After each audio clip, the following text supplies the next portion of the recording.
தற்போதைய செய்தியை பார்த்து வருகிறோம். அரசு பள்ளி பராமரிப்பு பணிகளை தனியார்கள் விடுவதற்காக வெளியிடப்பட்ட டெண்டரை தற்போது உயர்நீதிமன்றம் ரத்து செய்திருக்கிறது. டெண்டர் விதிகளில் திருத்தம் செய்ததற்கான காரணத்தை தெரிவிக்காததால் இந்த நடவடிக்கை எடுக்கப்படுவதாக கூறப்பட்டிருக்கிறது.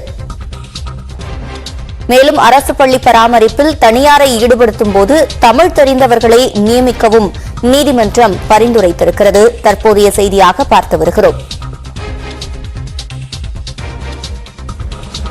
அரசு பள்ளி பராமரிப்பு பணிகளை தனியாருக்கு விடுவதற்காக வெளியிடப்பட்ட டெண்டரை தற்போது உயர்நீதிமன்றம் ரத்து செய்திருக்கிறது.